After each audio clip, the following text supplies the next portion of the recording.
Hello my YouTube people, welcome to my channel. उम्मीद है आप सब खैरियत से होंगे।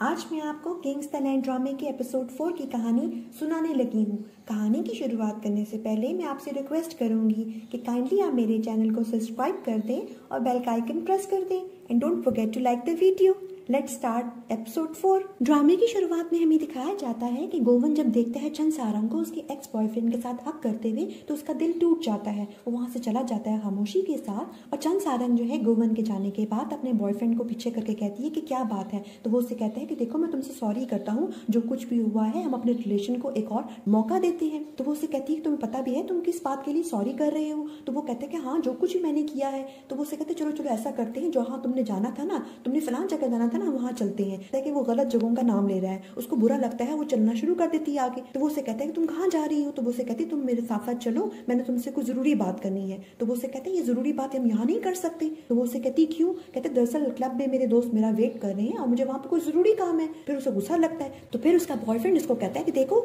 मैं कब से तुम्हारा यहाँ पे वेट कर रहा था, मैं तो अपनी पूरी कोशिश कर रहा हूँ, तुम ही अपनी कोशिश नहीं कर रही। तो वो उससे कहती है कि देखो मैं मानती हूँ कि हर कोई इंसान परफेक्ट नहीं होता, फिर भी मैंने इस रिलेशन को बहुत टाइम दिया, मैंने बहुत कॉम्प्रोमाइज किया, मेरी ही गलती है, मैंने ही तुम्हें पकड़ा है। अभी वो यही बातचीत कर रहे होते हैं। तो वो उसे कहते हैं देखो देखो चलो ऐसा करते हैं, हम खाने के लिए चलते हैं, तुम्हें गिम्बाक पसंद है ना, वहां हम चलते हैं। तो वो उसे अभी यही के बातें कर रहा होता है। तो उसको फोन आता है उसके दोस्तों का, जो उसे कहते हैं कि तुम आ जाओ। वो अपने दोस्तों को जवाबन कहता है कि देखो तुम लोग खाना शुरू करो, मैं जल्दी से वहां पे आता हूँ, बस मैं निकल रहा हूँ, मुझे कोई जरूरी काम याद आ गया। ये सब कुछ सुन के चंद सारंग को बहुत बुरा लगता है और वो गुस्से से वहां से चली जाती है। वो उसको पीछे से आवाजें तो देता है, ये सब कुछ उसको बहुत बुरा लगता है क्योंकि उसका ये रिलेशन जो है और उसके बॉयफ्रेंड का बिहेवियर उसको बहुत तकलीफ दे रहा होता है। नेक्स्ट में हम देखते हैं कि गोवन गाड़ी चला के बैठा हुआ होता है और अपने आप से ही बातें कर रहा होता है, कहते हुए कि मैं नहीं जल सकता, मुझे जलन हुई है क्या, नहीं नहीं मैं नहीं जल सकता। गुस्से में क्या करते हैं, मैक्रोन्स का डिब्बा जो उसने खरीदा होता है चंद सारंग के लिए, वो उठा के बाहर फेंकता है। पुलिस आती है वहां पर ट्रैफिक और उसके सर अपना लाइसेंस दिखाए, वो बाहर निकलता है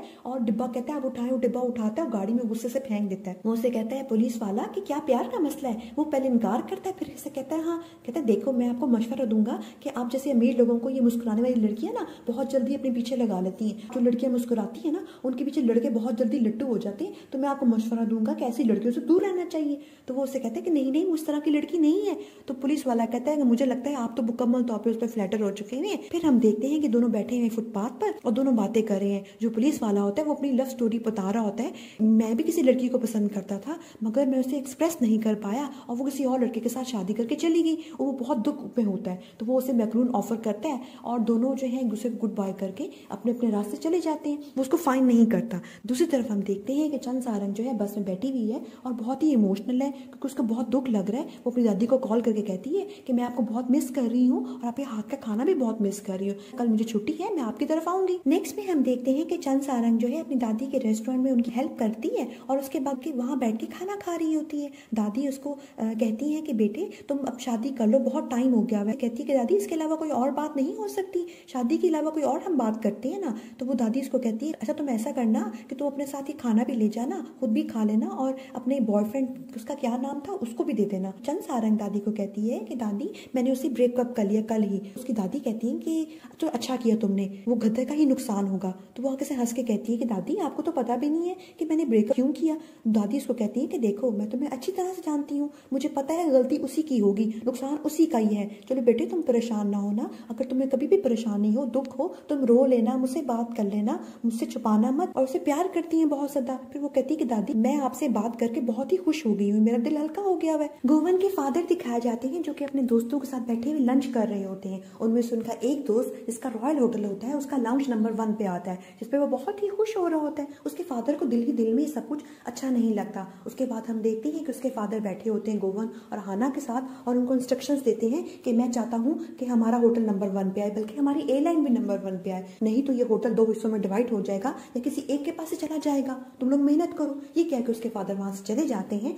फिर हाना जो है वो कहती है कि देखो हमारे फादर ने हमें मिलके काम करने को बोला है, मगर तुम्हें जरूरत नहीं है अपनी औकात से बढ़कर कोई भी काम करने की, सारी जिम्मेदारी मेरे पर छोड़ दो, मैं सब कुछ संभाल लूंगी, तुम्हें किसी भी मामले में टांग अड़ाने की जरूरत नहीं है। तो गोवन इसको कहते हैं कि देखो तुम किसी एक के साथ अच्छी तरह से बात करती हो और किसी एक के साथ बुरी तरह से, हर इंसान की वैल्यू होती है। ये सारी बातें उसको वो चंद सारंग की सोचते हुए कह रहा होता है, जो कि उसको चंद सारंग ने कही होती है। फिर वो उसे कहता है कि तुम्हें मेरे से डरने की भी कोई जरूरत नहीं है। ये सब कुछ कह के वो वहां से चला जाता है। हमें चंद सारंग दिखाई जाती है जो कि अपना लास्ट गुड बाय कर रही होती है किम सुमिन को एज अ जूनियर।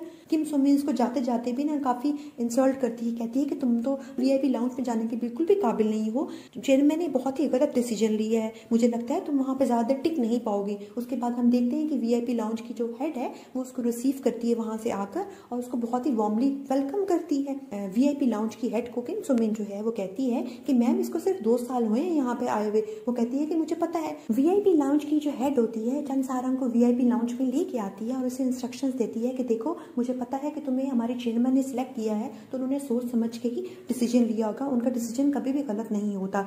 जो कुछ भी लोग तुम्हारे पीठ पीछे बातें करें मगर तुम उनकी परवाह मत करना, पहले अपनी इज्जत करना। वीआईपी लाउंज की एक रूम की जो सेल है ना वो पूरे होटल की एक दिन की सेल से भी ज्यादा हो जाती है कभी कभार। और यहाँ पर कोरिया के बेस्ट 30 अमीर तरीन लोग आकर स्टे करते हैं। सीनियर कहती है कि देखो बहुत से लोग एम्प्लॉयज की ख्वाहिश है कि वो किंग्स द लैंड में काम करे, मगर उनकी ख्वाहिश ही रह जाती है, कभी वो इस होटल में काम नहीं कर पाते। मैं चाहती हूँ तुम दिल से और मेहनत से काम करो। और फिर उसे कहती है कि चलो मैं तुम्हें तुम्हारी यूनिफॉर्म देती हूँ। चंद सारंग जो है वो यूनिफॉर्म पहन के शीशे के आगे खड़ी हुई है और बहुत खुश हो रही है। हमें गोवन दिखाया जाता है जो कि सारी बातें सोच रहा होता है। चंद सारंग जो हक कर रही थी और फिर वो बातें भी सोच रहा होता है जो पुलिस ऑफिसर ने इसको बताई थी कि वो किसी लड़की को पसंद करता था, उसने कन्फेस नहीं किया, जिसकी वजह से वो लड़की किसी और के पास चली गई।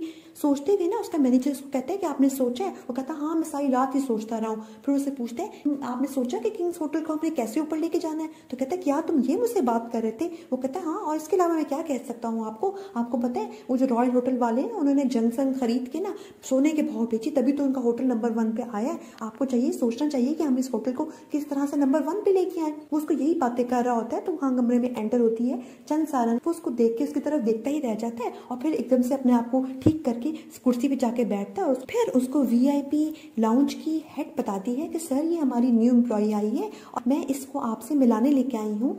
कहता है कि देखो तुम्हें पता है कि वीआईपी लाउंज में बहुत ही इंपॉर्टेंट क्लाइंट्स आते हैं, तो क्या इसको इस हवाले से ट्रेनिंग मिली है? इसको तो बहुत सख्त मेहनत करने की जरूरत है। ये सारी बातें सुन के चंद सारंग को अच्छा नहीं लगता। वो उसे कहती है कि जी मैं जरूर मेहनत करूंगी, मैं आपकी संगत में सब कुछ सीख लूंगी। ये कह के वो वहां से चली जाती है। वो उसको दिखता ही रह जाता है। उसके जाने के बाद उसका मैनेजर कहता है कि आप सारंग के साथ ऐसा क्यों किया? लगता है कि आप सारंग को चाहने लगे हैं। वो कहते कैसी तुम बातें करो, मैं स्कूल का बच्चे की तरह तुम्हें लगता हूँ? कहता हाँ। कहता आप उसको चाहते तो हैं मगर ये नहीं पता कि कन्फेस कैसे करना है, ये नहीं पता कि उसकी इंटेंशन कैसे हासिल करनी है, इसलिए हमेशा उस पर आप गुस्सा करते रहते हैं। स्कूल के बॉयज की तरह के तुम कैसी बातें करो, कैसी फजूल बातें करो। इग्नोर करता है। देखिए आपके पास ना ह्यूमर है ना सेंस है, तभी तो कोई लड़की आपसे पढ़ती है। वो गुस्से में उसको धक्के मार के वहां से निकाल देता है। वीआईपी लाउंज की हेड जो होती है वो चंद सारंग को बाकी मेंबर्स के साथ इंट्रोडक्शन करवाने के बाद कहती है कि तुम्हें इन सब से बहुत कुछ सीखना है और तुम्हें यहाँ पर बहुत मेहनत करनी है। चंद सारंग कहती है कि मैं बहुत मेहनत करूंगी। उसके बाद वो वहां से चली जाती है। उसकी सीनियर उसको कहती है एक और कि देखो तुम्हें हमारी बॉस कैसे लगी, बहुत अच्छी है ना, वो सबको इक्वल समझती है, मगर हम ऐसे नहीं है। हमने यहाँ पे आने के लिए बहुत मेहनत की है, हम सब यूनिवर्सिटी से ग्रेजुएट है और तुम्हारी एजुकेशन कम है। तुम्हें यहाँ पर रहने के लिए बहुत मेहनत करनी पड़ेगी और अपने आप को प्रूव करना पड़ेगा और ये तुम्हारी सोच से भी ज्यादा मुश्किल है। चलो और हम एग्रीमेंट को साइन करते हैं। उसके जाने के बाद उसके कुछ जो कोलीग्स होते हैं वो उसके पीठ पीछे बातें करते हैं कि पता नहीं किस किस तरह के लोग यहाँ पर काम करने आ जाते हैं। कि चंद सारंग को एग्रीमेंट साइन करने से पहले इंस्ट्रक्शंस मिलती हैं। यहाँ पर जो कुछ भी वो देखती है उस बारे में वो किसी से कोई बात नहीं करेगी, क्योंकि अगर यहाँ की कोई भी बात उसने लीक की तो उसके खिलाफ लीगल एक्शन लिया जाएगा। साइन करने के बाद ये भी इंस्ट्रक्शंस मिलती हैं कि वो अपने सोशल मीडिया को खत्म कर दे, क्योंकि सोशल मीडिया पे वो कोई चीज पोस्ट नहीं कर सकती यहाँ की। तो वो कहती है कि अगर मैं पोस्ट ना करूँ तो वो उसे कहती है कि अगर तुम चाहती हो कि यहाँ पे अपने जॉब कंटिन्यू रखो, नहीं तो तुम ये जॉब छोड़ दो। हाना किंग्स द लैंड को और किंग्स एयरलाइन को नंबर 1 पे लाने के लिए काफी सख्ती करती है। वो एयरलाइन में जाके मुख्तलिफ ड्यूटी फ्री शॉप्स जो होती हैं उन पे जाके इंस्ट्रक्शंस देती है कि इस शॉप की सेल बढ़नी चाहिए और मुझे एंड तक बहुत अच्छा रिजल्ट मिलना चाहिए। उसके बाद वो एयर होस्टेस के पास जाके भी कहती है आप लोग भी अपनी सेल डबल करें, क्योंकि उनकी सेल जो है वो काफी कम होती है। उसके बाद वो शेफ्स के पास जाके कहती है कि इस हफ्ते के आखिर तक अपना मेन्यू आप चेंज करें और एक शेफ को चुप करके निकाल देती है, ये देखते हुए कि उसके एप्रन पर स्टेन होता है, और एक और आदमी को भी वो निकाल देती है जिसका बटन जो है उस बेली फैट की वजह से सही तरह से बंद नहीं हो पा रहा होता। गोवन का मैनेजर गोवन को बताता है कि हाना जो है वो सब एम्प्लॉयज़ को जाकर सख्ती कर रही हैं और शॉप्स में जाकर इंस्ट्रक्शंस दे रही हैं सेल बढ़ाने के लिए, तो वो उससे कहता है कि आपने कुछ नहीं करना सेल बढ़ाने के लिए। तो कहते हैं सब कुछ तो वो कर रही है, तो मुझे क्या ज़रूरत है कुछ करने की। कहते हैं कि देखिए उन्होंने ना खड़े खड़े 2 लोगों को जॉब से निकाल दिया, क्योंकि एक थोड़ा सा गंदा था और एक थोड़ा सा मोटा था, मेरा पता नहीं क्या बनेगा। फिर वो उसकी बातें सुनते हुए सोच रहा होता है कि किस तरह से उसको चंद सारंग ने कहा था कि उसकी जॉब का सवाल है। उसको फिक्र ये पड़ जाती है कि कहीं चंद सारंग को भी जॉब से निकाल ना दिया जाए, लिहाजा वो डिसीजन लेता है मीटिंग लेने का। जब हाना एंटर होती है किंग्स लैंड में इंस्ट्रक्शंस देने के लिए, तो उसको पता चलता है कि गोवन ने मीटिंग के लिए सब एम्प्लॉयज को बुलाया है, जो सुनकर उसको अच्छा नहीं लगता। मीटिंग जब शुरू होती है तो गोवन का सारा ध्यान जो होता है वो सारंग की तरफ होता है। वो अपनी फाइल के पीछे से सारंग को देख रहा होता है। फिर वो सबसे पूछता है कि आप लोग अपनी राय बताएं कि किस तरह से हम अपने सेल को इंक्रीज कर सकते हैं। उस डिपार्टमेंट की हेड जो है वो ये राय देती है कि सर अगर हम सेल इंसेंटिव बढ़ा दें तो इससे फायदा हो सकता है, मगर प्रॉब्लम ये है कि लास्ट ईयर जो है 40 लाख वॉन पर हमें सिर्फ 30,000 वॉन मिला था। गोवन कहता है और उसका मैनेजर भी कहता है कि ये तो बहुत ही कम है, चले मैं इंसेंटिव जो है बढ़ा देता हूँ और आप लोग अपनी पूरी मेहनत करें। ये सब कह के वो मीटिंग को डिस्मिस कर देता है। हमें गोविंद दिखाया जाता है जो कि सारंग को फोन करने लगता है, फिर कुछ सोच के रुक जाता है और मैसेज करता है ये लिखते हुए कि मुझे काम के बाद आके मिलो, मुझे तुमसे कोई बात करनी है। फिर वो अपने फोन को बार बार देखता है, मगर उसका मैसेज उसने नहीं पढ़ा होता। फिर सोचते हैं कि शायद वो अभी तक काम में बिजी होगी। ये सोचते हुए वो कमरे में मुख्तलिफ चीजें करना शुरू कर देता है, अपने आप को बिजी करने के लिए वर्कआउट करता है, मुख्तलिफ किस्म की गेम्स खेलता है, मगर उसका मैसेज उसने अभी तक नहीं पढ़ा होता। फिर वो उसको कॉल करता है। जब कॉल करता है तो दूसरी तरफ हमें ये दिखाया जाता है कि जो सारंग है ना वो अपने फ्लैट में पियूंग से बातें कर रही है और पियूंग उसको बता रही है किस तरह से वहां पर मिस आन आई, सबको उन्होंने सख्ती लगा दी है, ये कहते हुए कि सबकी सेल डबल होनी चाहिए और नहीं तो उनको जॉब से निकाल दिया जाएगा। वो कहती है मैं तो बहुत ही सफिकेटेड फील कर रही हूँ और 2 लोगों को जॉब से भी निकाल दिया गया। फिर वो कहती है कि ईओल का जो स्टोर है ना वो नंबर 1 पे आ रहा है, मैं तो उससे थोड़ा रश करती हूँ उस पर बहुत ज़्यादा, क्योंकि वो बहुत ही बेस्ट लाइफ जी रही है, उसकी शादीशुदा है, उसकी प्यारी सी एक बेटी है और उसका स्टोर जो है वो भी नंबर 1 पे आ रहा है। इस दौरान उसको कॉल आती है गोवन की, जिसपे वो ये देखते हुए कि वो अननोन नंबर है बंद कर देती है फ़ोन को और रिसीव नहीं करती। और जो दूसरी तरफ हमें ये दिखाया जाता है कि ईओल जो है वो अपनी लाइफ में बहुत स्ट्रगल कर रही है। जब वो अपने घर आती है तो वो देखती है कि सारा वहाँ पे गंद बचा हुआ है, उसको सास ससुर भी इसको अच्छे तरह ट्रीट नहीं करते। उस सुबह खाना पका के गई थी, उसके जो नन थी वो आके सारा खाना सुबह इस्तेमाल कर गई और उसको जाकर स्टोर से शॉपिंग करनी पड़ी। उसकी बेटी भी कहती है कि मदर ये हमारा घर है, कोई रेस्टोरेंट नहीं है। वो ये कह के टाल देती है अपनी बेटी को कि देखो बेटे आपकी मदर खाना बहुत अच्छा बनाती है ना, इसलिए आपकी जो फूफो है ना वो सारा खाना ले खा जाती है। वो कहती है वो तो फ्रिज भी सारा खाली कर जाती है। उसके बाद वो अपने हस्बैंड को कॉल करती है हेल्प के लिए कि मैं स्टोर आई हूँ, वजन बहुत ज्यादा है। तो वो उसे ये कह के टाल देता है कि मेरा कोई प्रोजेक्ट है, मैं रात को लेट से घर आऊंगा, और वो फोन बंद कर देता है। जब गोवन सुबह सो के उठता है तो अपना फोन चेक करता है। फोन पे उसका मैसेज जो होता है सारंग ने नहीं देखा होता, उसको अच्छा नहीं लगता। वो होटल जाते हुए सारंग को कहता है कि मुझसे आके मिलो, मुझे तुमसे जरूरी बात करनी है। उसके पास आती है और पूछती है कि जी सर मैं आपकी क्या मदद कर सकती हूँ। तो वो उससे कहता है कि तुम्हें मैंने मैसेज किया था और फोन भी किया था, तुमने मुझे जवाब क्यों नहीं दिया। तो वो कहती है कि सर आपके पास मेरा नंबर किस तरह से आया। कहते हैं देखो मेरे पास तुम्हारा सारा पर्सनल डाटा है, वहां से मैंने ले लिया, क्या तुम्हारे पास मेरा नंबर नहीं है। वो कहती नहीं सर। फिर उससे वो अपना कार्ड देता है और कहता है इसको संभाल के रखना। फिर उससे पूछती कि जी सर आपको मुझसे क्या जरूरी बात करनी थी। तो कहता है कि अच्छा मुझे तुमसे कुछ पूछना था। कहती क्या पूछना था। कहते चलो मैं रात को डिनर पे पूछूंगा। कहते नहीं सर जो आपको पूछना है अभी पूछ लें। फिर उससे कंफ्यूज होकर कहता है कि अच्छा मुझे तुम्हारा ना एहसान उतारना था, जो तुमने मुझे आयरलैंड में जूस पिलाया था ना, उसके लिए तुम्हें मैं डिनर करवाऊंगा। वो कहती नहीं सर जरूरत नहीं है इसकी, आप ऐसा कुछ ना करें। वो कहते नहीं मैं एहसान किसी का नहीं रखना चाहता। वो कहती है कि देखिए सर मैं आपके साथ डिनर पे नहीं जा सकती, वैसे भी आपको ना डिनर पे बुलाने से पहले मुझसे पूछ लेना चाहिए आया मैं आना चाहती हूँ कि नहीं आना चाहती। फिर वो उससे पूछता है कि अच्छा मतलब ये सारा है, आप मुझे ये बताएं कि आप मेरे साथ डिनर पे आना चाहेंगी। वो इनकार कर देती है, फिर पूछता है, फिर इनकार कर देती है। तो वो उससे कहता है कि तुम मेरे साथ डिनर पे क्यों नहीं जा रही। वो कहती है कि देखिए सर मैं आपके साथ जाने के लिए कंफर्टेबल नहीं हूँ। उसको अच्छा नहीं लगता, खैर वो वहां से चला जाता है। गोवन के जाने के बाद सारंग सोचती है कि पता नहीं गोवन सर को क्या हो गया। गोवन अपने ऑफिस में बैठा हुआ पिक्चर्स देख रहा होता है, उसका मैनेजर उसके पास खड़ा होता है और मैनेजर कहते हैं कि सर आप इनमें से एक पिक्चर सिलेक्ट कर लें, क्योंकि आज हमें एक पिक्चर सिलेक्ट करके फाइनल करके देनी है। गोवन आगे से कहता है कि देखो मेरा आज डिनर जो है ना फाइनल करो सारंग के साथ और उसको बोलो कि ये डिनर लाजमी उसने आके अटेंड करना है। तो वो पूछता है कि सर ये किस चीज का डिनर है। वो उसे कहता है कि देखो ये इसका वेलकम डिनर है। वो कहता है ओके सर, उसके बाद प्लीज आप ये पिक्चर सिलेक्ट कर लीजिएगा, क्योंकि आज हमें लाजमी फाइनल पिक्चर सिलेक्ट करके देनी है आगे। पियूंग अपनी फ्लाइट में काम कर रही होती है, तो वहां पर फ्लाइट का पायलट आकर उस पर काफी लाइन मारता है, उसको तंग करता है, उसकी नीयत अच्छी नहीं होती और फोर्स करता है कि वो उसके साथ जो है रात को डिनर करे। पियूक उसको मना करती है, सख्ती से कहती है, मगर वो सुनता नहीं है और धमकी देता है कि अगर उसने उसकी बात ना मानी तो उसके लिए अच्छा नहीं होगा। वहां पर उसका जूनियर आता है और वो जो पायलट है एकदम से अलर्ट हो जाता है और वहां से चला जाता है। उसके बाद उसका जूनियर कहता है कि आप आज रात को क्या करेंगी? वो कहती है कुछ भी नहीं, आज जाके मैं आराम करूंगी क्योंकि मैं थक गई हुई हूँ। वो उसे डिनर की ऑफर करता है, ये कहते हुए कि मेरी मदर ने कहा है कि मैं आपको स्कार्फ देने के लिए शुक्रिया अदा करूँ। फिर हम देखते हैं कि दोनों डिनर कर रहे हैं और वो उसका शुक्रिया अदा करती है कि तुमने आज मेरी हेल्प की, उसके लिए शुक्रिया अदा करती है उसका। तो वो उसे कहता है कि देखिए कोई ऐसी बात नहीं है। फिर जो उसका जूनियर होता है वो उसमें बहुत ज़्यादा इंटरेस्टेड होता है। वो उसको कहती भी है कि अगर तुम मेरे साथ दोस्ती रखोगे तुम्हारे लिए अच्छा नहीं होगा, तुम्हें कोई भी प्रमोशन नहीं मिलेगी। तो वो कहता है कि मुझे अपनी लाइफ में प्रमोशन नहीं चाहिए, मुझे एक अच्छी और एक स्टेबल लाइफ और एक खुशी वाली लाइफ चाहिए। वो उसको टालने की कोशिश भी करती है कहते हुए कि मेरी फलां कुलीग जो है तुम में इंटरेस्टेड है। तो वो कहता है कि नहीं, आपकी मेरे बारे में क्या राय है, आप मेरे बारे में क्या सोचती हैं। फिर वो उसकी तरफ देखती है क्योंकि उसके सवालों का जवाब इस तरह देता है कि उसका बार बार प्यून का ध्यान जाता है अपने जूनियर की तरफ। जब गोवन रात को डिनर के लिए पहुंचता है, दरवाजा खोलता है तो देख के शॉक्ड होता है कि वहां पर सारंग के साथ सारे जो उसके कुलीग्स होते हैं वो बैठे हुए होते हैं। वो एकदम से देख के दरवाजा बंद करता है और उसे पूछता है अपने मैनेजर से कि सब लोग यहाँ पे क्या कर रहे हैं। तो वो उसे कहते हैं कि देखिए सर, आपने वेलकम डिनर रखा था ना, तो सब लोगों ने आना था। फिर वो कहता है कि मैं नहीं जाऊंगा अंदर। वो कहता है कि नहीं सर, आपको जाना पड़ेगा। फिर वो अंदर जाता है और सब उसे थैंक यू करते हैं कि सर आपका बहुत बहुत शुक्रिया कि आपने हमें डिनर के लिए इनवाइट किया। सब लोग खाना खाने लगते हैं तो सारंग जो होती है वो खाना नहीं खा रही होती क्योंकि वो कच्ची फिश होती है और वो कच्ची फिश नहीं खाती। गोविंद उससे पूछता है कि मिस सारंग आप खाना क्यों नहीं खा रही? तो वो कहती है कि सर सब कुछ बहुत अच्छा है, मैं खा लेती हूँ। कहते जब तुमने खाया ही नहीं तुम कैसे कह सकती हो कि सब कुछ बहुत अच्छा है? अच्छा तुम्हें ये पसंद नहीं है? अच्छा। वो फिर अपने मैनेजर को इंस्ट्रक्शन देता है कच्ची फिश ही मिलती है इस रेस्टोरेंट में, लिहाजा तुम साथ वाले रेस्टोरेंट से कोई और चीज़ ऑर्डर करो। वहाँ पर दिखाया जाता है कि कोई और शेफ आए हैं और वो उसको स्पेशल आके 3 डिशेस पेश करता है। अब सब लोग उसकी तरफ देख रहे होते हैं, वो बहुत शर्मिंदा होती है क्योंकि उसको वीआईपी ट्रीटमेंट मिल रही होती है। सारंग वो कुछ खाना शुरू भी नहीं करती अभी, तो उसकी साथ वाली जो उसकी कुलीग होती है ना, वो उसे चिढ़ के कहती है कि तुम खाना शुरू करोगे कि मैं तुम्हारे मुंह में डालूं। कहती नहीं मैं खा रही हूँ, और फिर वो जबरदस्ती खाती है।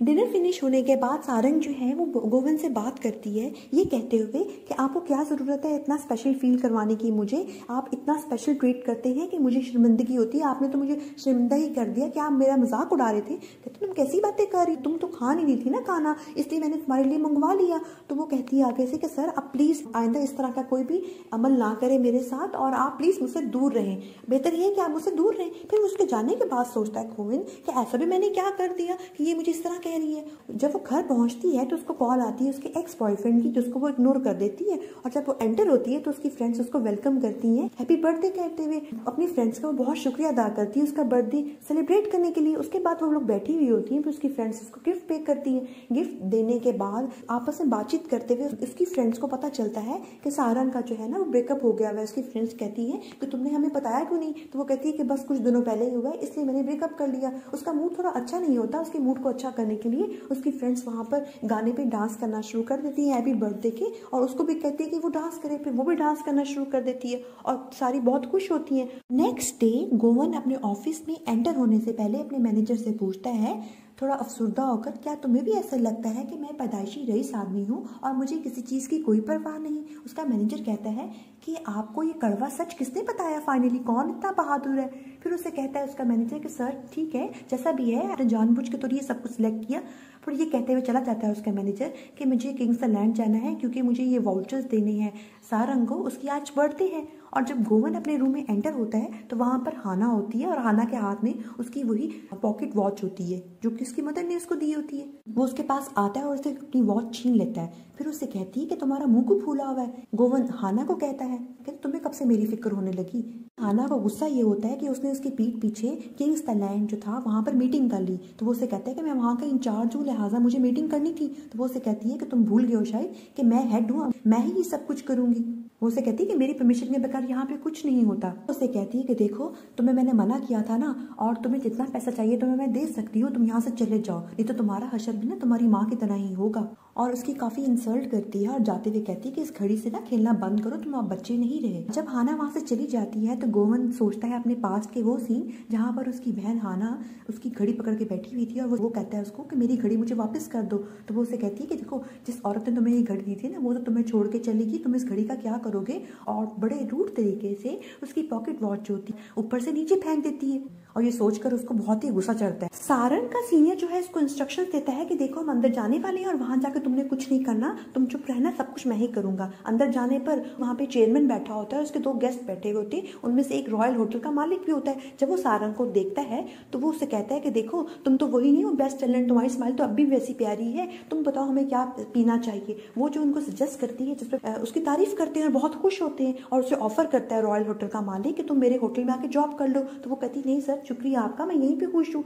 जब वो बाहर आती है वहां से तो उसका जो सीनियर होता है उसे गुस्सा करता है और कहता है कि देखो, तुम्हें पता है ना कि हमें अपनी सेल बढ़ानी है, आइंदा ऐसा मत करना। काफी गुस्सा करता है और फिर वहां से चला जाता है। कि गोवन जो है एक जगह पे खड़ा हुआ है और एक बंदे से पूछ रहा है कि सारे 1989 की डॉक्यूमेंट सारे यहीं पर ही हैं। वो कहता है जी, कोई डॉक्यूमेंट मिसिंग तो नहीं है। वो कहता है नहीं सर, कोई चाह के भी डिलीट नहीं कर सकता ये डॉक्यूमेंट्स को। तो फिर कहता है कि मुझे मिल क्यों नहीं रहा। तो उसका मुलाजिम कहता है कि सर, आपको क्या चाहिए, क्या मैं आपसे पूछ सकता हूँ। तो वो आगे से कहता है कि नहीं, तुम मुझसे नहीं पूछ सकते। बेसिकली वो अपने मदर के डॉक्यूमेंट्स देख रहा होता है मगर उसको कुछ भी नहीं मिलता। सारंग जब अपने ऑफिस से रात को बाहर निकलती है तो उसका एक्स बॉयफ्रेंड आके उसको सरप्राइज देते हुए कहता है कि हैप्पी बर्थडे। तो वो उससे कहती है कि तुम यहाँ पे क्या कर रहे हो। उससे कहता है कि देखो, तुम मुझसे अभी तक नाराज हो क्या, चलो हम डिनर करते, मैंने एक ना टेबल बुक करवाई है एक महंगे रेस्टोरेंट में। तो वो उससे कहती मैं खाने के लिए भूखी हूँ, क्या तुम्हें ये सब कुछ लगता है। तो वो उससे कहते तो मैं समझा था तुम नाराज होगी, अब तुम ठीक होगी। तो वो उससे कहती है कि देखो, मैंने तुम्हें बताया था ना, सब कुछ फिनिश हो चुका हुआ है, अब हमारा ब्रेकअप हो चुका हुआ है, अब कुछ भी दोबारा ठीक नहीं हो सकता। तो वो उससे कहते तुम कितनी सेल्फिश हो, तुम अब सिर्फ अपने बारे में ही सोच रही हो। तो वो उससे कहती है आगे से कि तुम्हें क्या लगता है कि मैं सेल्फिश हूँ, और जो कुछ भी है ना, अब सब कुछ फिनिश हो चुका हुआ है। वो वहां से चली जाती है उसको ये कहकर। उसके बाद हम देखते हैं कि सारंग जो है वो अपने एक स्पेशल स्पॉट में जाके खड़ी हुई है और वहां पे रो रही है, होती है और दुखी होती है अंदर से। तो वहां पर उसके पीछे एकदम से उसको फील होता है कि छतरी उसके सर पे आई है क्योंकि वहां बारिश हो रही होती है। जब वो पीछे मुड़ के देखती है तो वहां पे गोविंद होता है और गोविंद का मूड अच्छा नहीं होता अपनी मदर के हवाले से। वो उसे कहता है कि ये मेरी जगह है, ये मेरा स्पॉट है। फिर वहां से चुप करके जाने लगती है तो एकदम से पाँव उसका मुड़ता है और उसके ऊपर जाके गिरती है वो, और फिर दोनों एक दूसरे की तरफ देखना शुरू कर देते हैं और वहां पे हमारी एपिसोड फिनिश हो जाती है। मुझे उम्मीद है कि आपको आज की एपिसोड की कहानी इंटरेस्टिंग लगी होगी। अगर आपने इस ड्रामे की आगे की कहानी सुननी है और इस तरह के और भी ड्रामास और मूवीज की स्टोरीज एक्सप्लेनेशन सुननी है तो काइंडली आप मेरे चैनल को सब्सक्राइब करें और बेल का आइकन प्रेस करें and don't forget to like the video. Bye, see you in the next video.